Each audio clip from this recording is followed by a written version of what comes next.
स्वागत है दोस्तों आपका फिर से दोबारा। जैसा कि हम आपको पता है कि हम टॉपर्स ब्रो अभियान के तहत क्लास 12 के बच्चों के लिए क्रैश कोर्स चला रहे हैं, जिसके अंतर्गत हम अभी हिस्ट्री सेक्शन को कवर कर रहे हैं। हिस्ट्री में को वो भी एक कहानी के माध्यम से हम गेस पेपर ही पढ़ रहे हैं, लेकिन एक स्टोरी के माध्यम से, एक कहानी के माध्यम से, जो आपकी बिल्कुल बोरिंग ना लगे। ऐसा ना कि ये पता चले कि हम कुछ पता ना चल रहा है, कुछ भी रटे जा रहे हैं, कुछ ऐसा नहीं। मेरा ये व्यू है, आप पढ़ें, अच्छे तरीके से पढ़ें, समझें और आंसर को बेहतर लिखने का प्रयास करें, ताकि आप अच्छे से अच्छे नंबर 80 प्लस कम से कम आप नंबर को ला सकें। और जिन जिन बच्चों को जिसको कुछ नहीं आता है, वो भी मेरा प्रयास है कि वो शुरू से जो है थोड़ा सा पढ़ना सीख ले, लिखना सीख ले। अगर आपने कुछ भी नहीं पढ़ा है तो बिल्कुल चिंता ना करें, आप जो है गारंटेड कर सकते हैं, आप फिर भी आप उसको अच्छे तरीके से उत्तर को लिख सकते हैं। अगर आपने पहले कभी भी नहीं पढ़ा है तो मेरे क्लासेस को ध्यान से सुने और अच्छे तरीके से लिख सकते हैं। मेरी क्लास थोड़ी सी लंबी हो जाती है, बट आपके लिए काफ़ी फायदाजनक होने वाला है, खासकर उन लोगों के लिए जिन्होंने कुछ नहीं पढ़ा है, और जिन्होंने पढ़ा भी है उसको लगता है हमने बहुत पढ़ लिया है, तो वो कम से कम आंसर लिखने का जो पैटर्न है, जो तरीका है, वो अच्छे से सीख जाएंगे। तो ठीक है। जैसा कि अगर आप हमसे क्लास से डेली जुड़े हुए हैं तो इसके माध्यम से आप जान रहे होंगे कि हमने अभी तक कितने चीज़ों को कवर कर लिया है। हम एक, जैसे कि हमने आपको छोटा सा कहानी बताया हिस्ट्री का, उसके तहत हम जो है पहले इतिहास का स्रोत पढ़ते हैं। ये जो चीज़ें हम पढ़ रहे हैं, प्राचीन भारत के तहत जो भी चीज़ें हम पढ़ते हैं, वो पढ़ते कहाँ से, तो इसके बारे में हमने पढ़ा।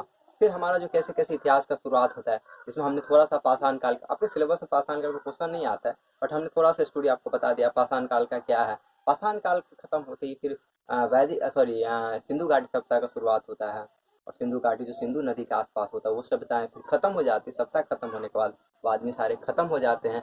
अब कहानी यहाँ से शुरू होती है कि ये जो सिंधु सभ्यताएं खत्म हो गई, तो फिर वैदिक सभ्यता का शुरुआत होता है। उसी के बारे में आज हम लोग पढ़ेंगे। ठीक है। तो ये वैदिक सभ्यता क्या है, कैसे है, कहाँ से लोग आए थे, कैसे रहते थे, कैसे कैसे क्वेश्चन पूछता है, आज हमारा इसी टॉपिक में इसी पे बात होगी। तो अब हम बात कर लेते हैं ये वैदिक सभ्यता है क्या, और कैसे शुरुआत हुआ वैदिक सभ्यता के बारे में छोटी सी कहानी जान लेते हैं। तो सबसे पहला बात, जो सिंधु सभ्यता खत्म हो गया, ठीक है ना।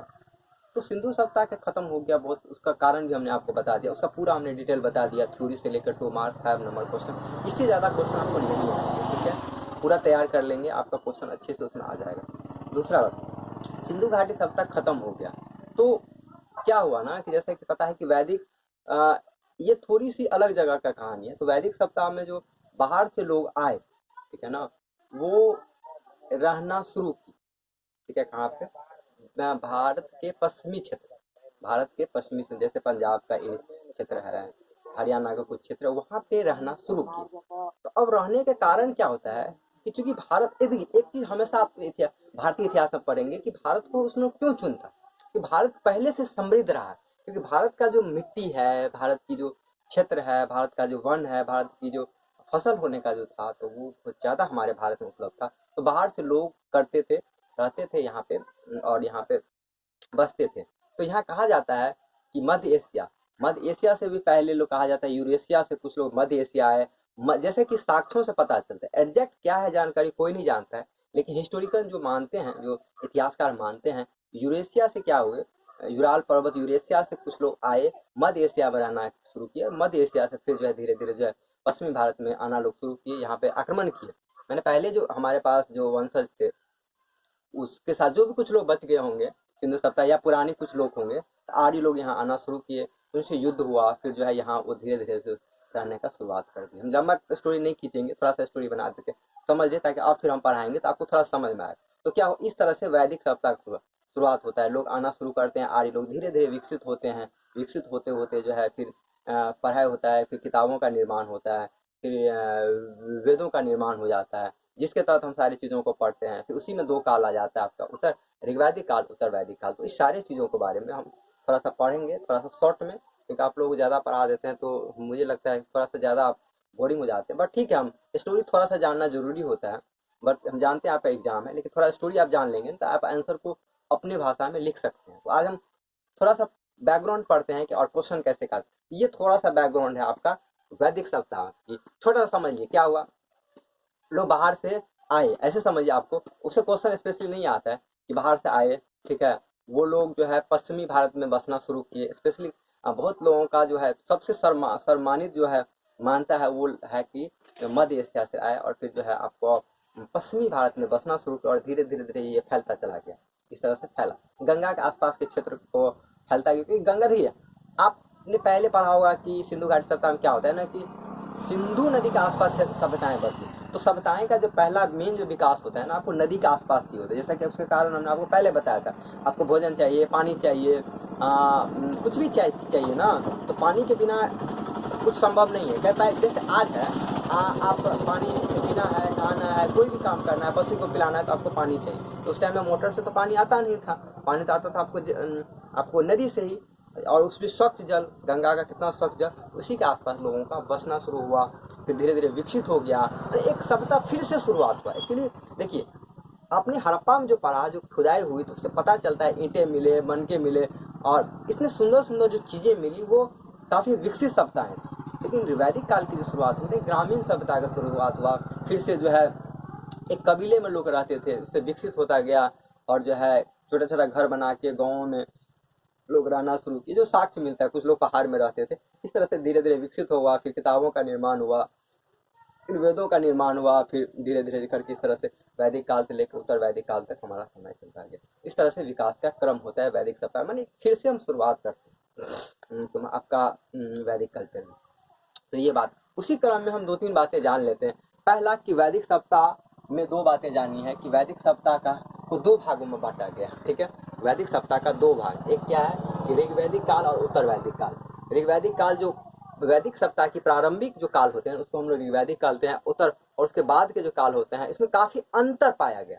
इसीलिए इसको जब ये ऋग्वैदिक काल था तो नया नया लोग जो है वैदिक सप्ताह में लोग बसना शुरू किए थे, विकसित हो रहे थे। उत्तर वैदिक काल में जो है काफी लोग विकसित हो गए, बहुत सारी चीजों का अंतर हो गया, वो हम पढ़ेंगे धीरे धीरे, आपको समझ में आ गया। तो सबसे पहला आप जान लीजिए इसका एज क्या होता है।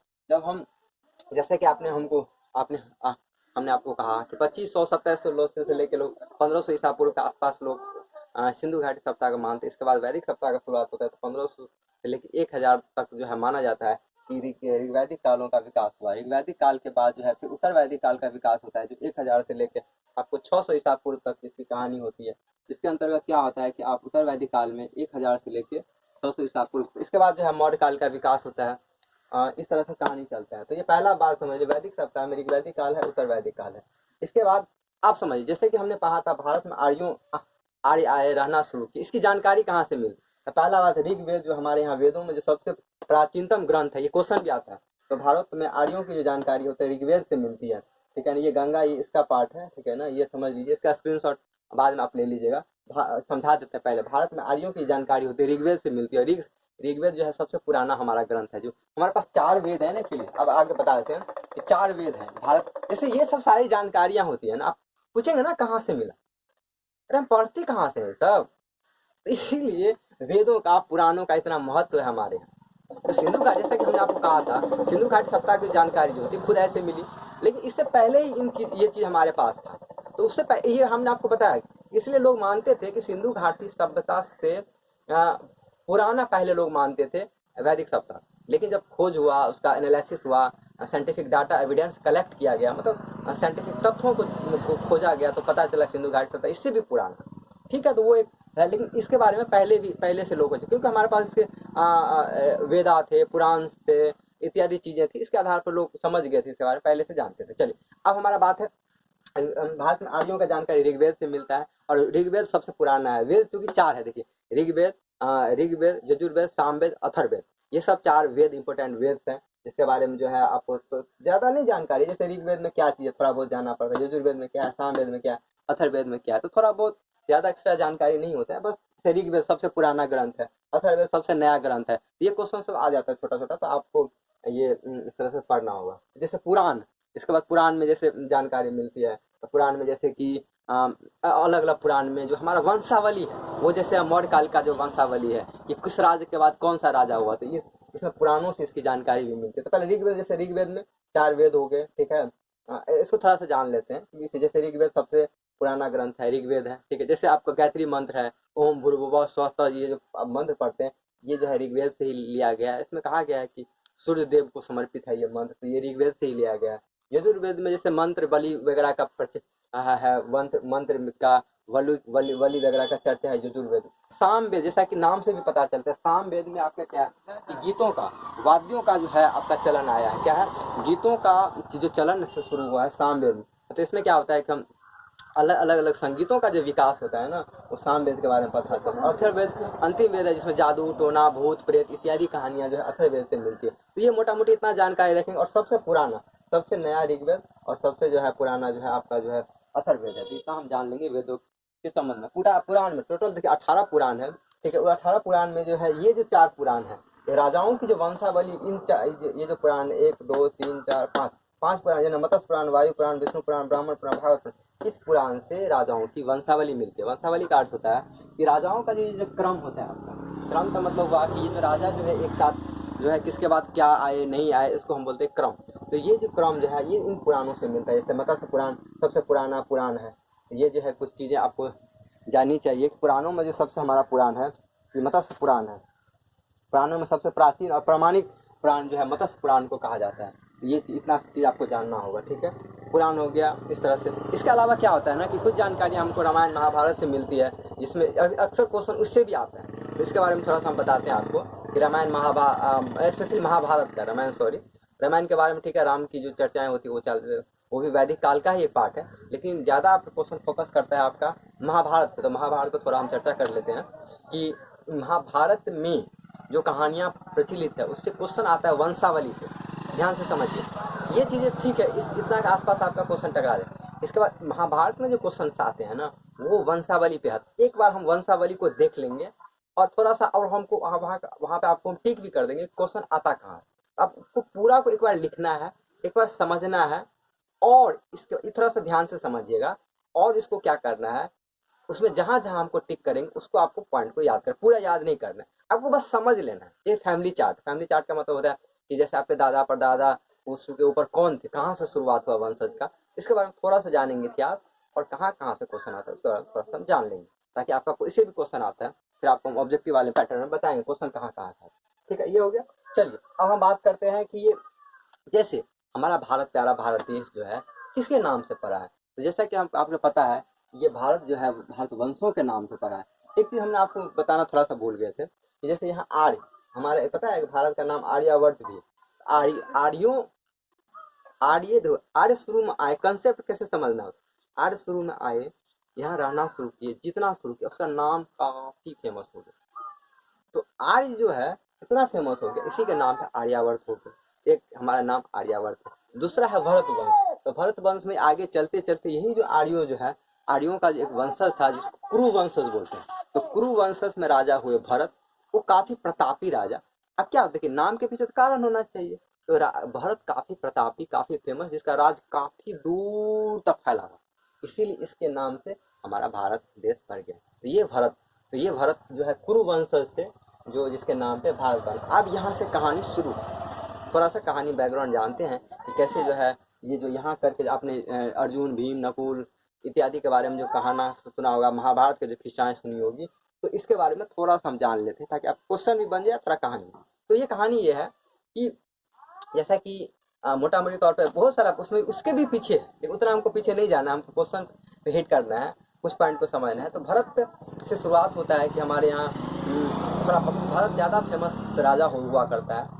और भरत के पास ये भरत के बारे में एक और भरत दुष्यंत और शकुंतला का पुत्र होते हैं। दुष्यंत राजा और शकुंतला उसकी पत्नी है, उसका पुत्र होता है भरत। ठीक है, इस पर क्वेश्चन आ जाए ठीक है, लेकिन इससे कुछ क्वेश्चन कम ही आता है। स्पेशली जहाँ ज्यादा क्वेश्चन आता है ना उसको फोकस करते हैं, लेकिन थोड़ा सा आपको पढ़ लें। दुष्यंत और शकुंतला का पुत्र होता है भरत।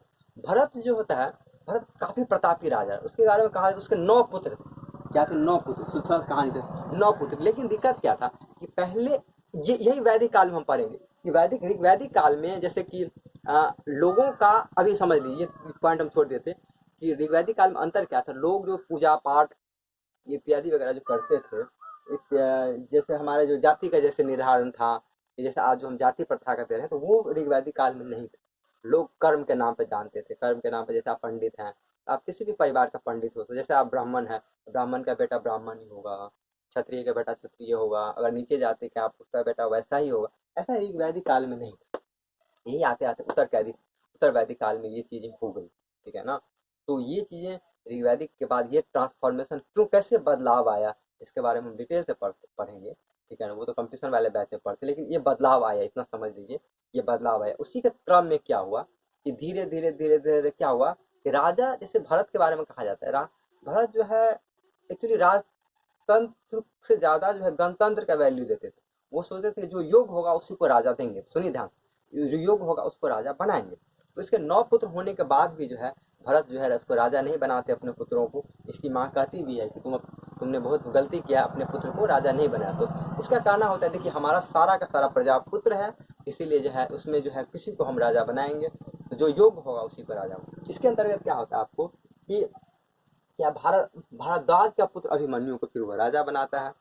और इसे ये सिद्ध कर, पहला बात देखिए, इससे ये सिद्ध होता है कि उस टाइम में भी लोग लोकतंत्र का वैल्यू करते थे। ये इससे ये सिद्ध होता है, पता है, मतलब कि ऋग्वैदिक काल तक जो है लोगों का लोकतंत्र का थोड़ा सा करते थे, लेकिन लोग जिसको पसंद करते उसको भी राजा बने। ये कुछ चीजें जो है महाभारत के टाइम में भी लोग, लेकिन थोड़ा सा दिखाया जाता है युधिष्ठिर के समय में, लेकिन ज्यादा उसका जो है वो प्रामाणिकता नहीं है उसकी चीजों को, ठीक है। ये हुआ भारद्वाज का पुत्र अभिमन्यु है, जिसको क्या करता है ये आपको जो है राजा बना देता है। ये एक्चुअली प्रजा में से कोई रहता है पावरफुल, अच्छा होता है तो इसको राजा बना देते हैं। और वही होते होते उसी का वंश होते होते राजा शांतनु आता है। फिर यहाँ से एक्चुअली आपको थोड़ा सा ज्यादा फोकस करना है, यहाँ से शुरू होता है महाभारत का। तो राजा शांतनु से शुरू होता है किस्सा। तो एक कहानी है राजा शांतनु का, गंगा से प्रेम हो जाता है और उससे शादी होती है और उसके अलग अलग पुत्र होते हैं। और गंगा का ये रहता है वादा कि आप हमको बोलेंगे नहीं, कि पुत्र गंगा जैसे होती है गंगा, तो गंगा के साथ शादी हो जाता है। गंगा का ये वादा होता है कि शांतनु के साथ कि आप क्या कीजिएगा कि हम कुछ भी करेंगे, आप हमको रोकिएगा नहीं, तभी आपको शादी करेंगे। तो गंगा ठीक है शादी तो कर लेती है। जैसे ही गंगा का पुत्र होता है उसको क्या होता है, गंगा में प्रवाह कर देते। उसके पीछे भी कारण है कि उसका कुछ श्राप होता है, तो वो ठीक है, वो सब अभी नहीं समझना है गंगा का। तो उसमें से एक पुत्र उसका भीष्म बच जाता है। क्या है उसका लास्ट पुत्र जो है भीष्म बच जाता है। तो क्वेश्चन एक पहला यहीं से आता है कि भीष्म किसका पुत्र था। देखिए इसको ठीक कर लीजिए, भीष्म गंगा का पुत्र। भीष्म किसका पुत्र था, गंगा का पुत्र था। तो गंगा पुत्र, तो इसकी एक ये होती है। फिर जैसा कि ये कहती है, सीधे से इसका एग्रीमेंट होता है, एक वादा होता है, अगर आप जब आप टोकेंगे आपको हम पुत्र तो दे देंगे, इसके बाद आपके लिए हम सदा के लिए चला जाएंगे। तो यही होता है। गंगा जी चली जाती है और भीष्म इसके पास बच्चे के रूप में रह जाता है। और अब राजा शांतनु फिर भी अकेला होता है, तो उसको क्या होता है, सत्यवती से प्रेम हो जाता है। सत्यवती एक नाविक होती है, जैसे नाव जैसे नहीं होता है आपको, नाविक मतलब जो नाव चलाता है। तो इसका काम होता है सत्यवती का जो है लोगों को नदी का पार पहुंचवाना, सत्यवती। तो सत्यवती के साथ इसकी शादी होती है और इसके बाद इसके 2 पुत्र होते हैं, ठीक है, चित्रांगदा और विचित्रवीर। आप कहानी समझिए यहाँ से ध्यान से। चित्रांगदा और विचित्रवीर की जो है इसके पुत्र होते हैं, ठीक है। इसकी शादी हो जाती है राजा शांतनु। इसका लंबा कहानी है, उतना लंबा नहीं खींचेंगे, आपको इसके बारे में बता देते हैं। जब वो कंपटीशन वाले बैच में डिटेल से इसका पूरा महाभारत का कहानी बताएंगे, जो आपको 2-3 क्लास है पूरे में लग जाएगा बताने। लेकिन अभी हमको शॉर्ट में समझना है, एक आधे पौन घंटा के अंदर सारे चीज़ों को समझ के क्वेश्चन भी देखना है, ठीक है। तो ये राजा शांतनु सत्यवती की शादी होती है और सत्यवती के 2 पुत्र चित्रांगदा और विचित्रवीर पैदा होते हैं। चित्रांगदा क्या होता है, तबियत खराब होता है तो ये जल्दी इसका डेथ हो जाता है और ये बचता है, विचित्रवीर बचता है। और विचित्रवीर का शादी होता है अंबिका और अम्बालिका से। ये 2 है, ये जो है अंबिका और अम्बालिका, इससे इसका शादी हो जाती है फिर दोबारा। वैसे देखिए तो कहानी में ये दिखाता है कि तीनों से भीष्म जो है इसको लेकर आते हैं, पहले जीत के लाया जाता है बहुत सारे जगहों पे। तो भीष्म इसको लाते हैं, अम्बा अंबिका अम्बालिका तीनों सिस्टर रहती है। ये थोड़ा सा कहानी जब बाद में बताएंगे। तो अम्बा जो है मना कर देती है कि नहीं इससे शादी नहीं करेगा, हम आप ही से शादी। लेकिन भीष्म प्रतिज्ञाबद्ध होता है। अच्छा इसमें एक ये भी कौन प्रतिज्ञा लेते थे, भीष्म जो है प्रतिज्ञाबद्ध होते हैं कि हम जीवन भर कभी शादी नहीं करेंगे। तो इसीलिए वो अम्बा से शादी नहीं करती है। अम्बा गुस्सा जाते, बोले हमको शादी आप ही से करना है, नहीं तो आप अब उसका स्वयंवर से उठा, स्वयंवर मतलब उसकी शादी हो रही होती है, वहां से उठा लेता है। तो बोलता है हम किसी और को प्यार करते हैं और उससे शादी करवाइए। तो फिर वो मानती नहीं है, फिर उसका अपमान होता है। तो अंत में आप महाभारत में देखेंगे वही उसके मृत्यु का कारण बनती है। तो वो ठीक है, वो जब डिटेल से पढ़ाएंगे तो वो बता देंगे आपको। तो ये ठीक है, इतना समझ लीजिए। चित्रांगदा जो है तो विचित्रवीर का अंबिका और अम्बालिका, तो ठीक है वो तो तीनों बहन होती है। तो अंबिका और अम्बालिका से इसकी शादी फिर हो जाती है। अब इसमें क्या होता है राज समझिए। अब इससे जो पुत्र होता है, अब यहाँ से आपको समझना, यहीं से अंबिका और अम्बालिका से पुत्र होते हैं। एक इसका पुत्र होता है धृतराष्ट्र, जिसके बारे में आगे हमको पढ़ना। धृतराष्ट्र और इसका पुत्र होता है पांडु। उसमें भी आप एक कहानी पढ़ेंगे कि व्यास के थ्रू जो है इसका जन्म होता है। तो ये क्या है कहानी, वो हम कंपटीशन वाले बैच में जब पढ़ेंगे तो पढ़ा देंगे। तब तक आप समझ लीजिए व्यास की मदद से जो है ये मर जाता है जल्दी विचित्र में। तो व्यास की मदद से ये जो है इसका धृतराष्ट्र और पांडु दो पुत्र होते हैं। उसका भी छोटा सा स्टोरी क्या है कि चूंकि ये ऋषि होते हैं तो इसके थ्रू, अंबिका के थ्रू जो पुत्र होते हैं तो वो अंधा पैदा हो जाती है धृतराष्ट्र, और ये पांडु जो है जो आपका पुत्र हो जाता है जो बीमार रहता है। तो दो पुत्र हो गए। पांडु का समझिए आप, पांडु इसकी तो धृतराष्ट्र होगी, और पांडु जो है कुंती और दो इसकी माद्री, दो इसकी पत्नी है। जैसे अलग अलग, जैसे युधिष्ठिर, भीम और अर्जुन पैदा होते हैं, और माद्री से नकुल और सहदेव। जैसे कि आपने सुना पांच पांडव, पांच पांडव में कुंती से युधिष्ठिर, भीम और अर्जुन पैदा होते हैं, और नकुल और सहदेव माद्री से पैदा होते हैं। ठीक है, एक क्वेश्चन और, भीम के पुत्र घटो। देखिए अब यहाँ पे क्या होता है कि आपको पांचों पांडव का द्रौपदी के साथ शादी होता है तो उसका एक एक बच्चा भी है। ठीक है, तो उसका नाम बहुत ज्यादा नहीं पूछता है, तो इसलिए हमने आपको यहाँ नहीं लिखा है। हाँ, अब जैसे भीम का अलग एक क्या बोले, भीम का शायद हिडम्बा नहीं, भीम की एक, उसको जंगल में, नाम से मेरे दिमाग से उतर गया, जंगल में एक राक्षसी से प्रेम हो जाता है, उसका पुत्र होता है घटोत्कच। एक क्वेश्चन यहाँ से भी पूछता है, इसलिए आपको ठीक कर लीजिए, कभी तो बता देंगे अभी। ये घटोत्कच क्या होता है ना, भीम का पुत्र एक घटोत्कच होता है। वो क्या होता है, भीम जंगल में जाते हैं ना तो उससे एक राक्षसनी से शादी कर लेते हैं, उसी का पुत्र घटोत्कच होता है। और अर्जुन की जो एक पुत्र होता है अभिमन्यु, ठीक है ना, वो उत्तरा से, जो आपका सुभद्रा जो है आपकी कृष्ण की जो बहन है ना, उसके साथ जो शादी होती है तो अभिमन्यु जो है पैदा होता है। अभिमन्यु की उत्तरा से गर्भ में जो आपका लास्ट महाभारत जो खत्म होता है, उत्तरा के गर्भ में ही जो है आपका अश्वत्थामा जो है आपका बांध चला देता है, तो ये फिर मर जाती है, फिर जिंदा होती है। तो ये बहुत लंबा कहानी है, उतना नहीं आपको समझना इतना ही है जहाँ जहाँ आपको क्वेश्चन हम बता दें ये है। इसके अलावा क्या है कि पराशर का पुत्र होता है व्यास। व्यास जी का चर्चा होता है क्योंकि पूरा महाभारत का रचयिता यही है। ये क्वेश्चन यहाँ से आता है कि महाभारत को किसने लिखा है, व्यास जी ने ही पूरा इसकी रचना की है। तो पराशर का पुत्र होता है व्यास, ये इसका भी ये कहानी है कैसे हुआ, इसके बाद में बात करेंगे। ठीक है, तो बस व्यास होता है पराशर का पुत्र, जो ये सारा चीजें हो। तो ये इतना कहानी, ये बैकग्राउंड हुआ, इसी से ऐसे ही क्वेश्चन है। पहला पूछेगा सीधा सा, विष्णु किसका पुत्र है, तो विष्णु गंगा पुत्र है। घटोत्कच किसका पुत्र है, तो भीम का पुत्र है। अभिमन्यु किसका पुत्र है, अर्जुन का पुत्र है। इस तरीके से क्वेश्चन एक दो आते हैं आपको। ठीक है, तो ये वंशावली का क्रम हो जाता है। इसके अलावा जैसे महाभारत का दूसरा नाम क्या है, यह महाभारत सबसे पुराना, जय संहिता भी उसका नाम है। इस तरह से आप क्वेश्चन को प्रोसीड कर सकते हैं और बना सकते हैं। तो ये छोटा सा चीज है इसमें इसके अलावा देखिए बाकी जो कुछ क्वेश्चन है ना, जैसे इतना में आपको क्वेश्चन समझ में आ जाएगा। बाकी जैसे 2 नंबर्स के क्वेश्चन हैं, ऑब्जेक्टिव इतना में आपका कवर हो जाएगा। ठीक है, एक आध होगा बचेगा तो हम आपको बता देंगे। और इसके अलावा जैसे आपका 2 नंबर है और 5 नंबर का क्वेश्चन, और ऑब्जेक्टिव भी हम नेक्स्ट दिन आपको डिस्कस कर देंगे, क्योंकि गेस्ट पेपर कहीं गायब हो गया है, कोई बात नहीं। हमने आपको थोड़ा सा स्टोरी बता दिया है, तो आप उसको क्या करेंगे, पढ़ेंगे और समझने का प्रयास करेंगे। और नेक्स्ट डे जो है आपका हम कोशिश करेंगे, नेक्स्ट डे नहीं मतलब शाम तक या कल तक, नेक्स्ट डे कल तक तीनों चीज एक बार में, ज़्यादा इससे क्वेश्चन नहीं बनता है। ठीक है ना, तो एक क्लास में ये सारा खत्म हो जाएगा। ये छोटा सा थ्योरी हमने आपको बता दिया है जानने के लिए, ताकि आप समझें, पढ़ें और थोड़ा सा ताकि समझ में आ जाए। ये छोटा सा कहानी। तो ठीक है, ओके, थैंक्स। तो हम अब नेक्स्ट वीडियो में मिलेंगे आपका इसी का उसका ऑब्जेक्टिव पैटर्न के साथ, और सब्जेक्टिव जो है सारे खत्म हो जाएंगे। ज़्यादा क्वेश्चन नहीं है तो कोई बात नहीं है, तो आप तब तक पढ़ते रहिए। ठीक है, और प्रैक्टिस करते रहिए। ओके।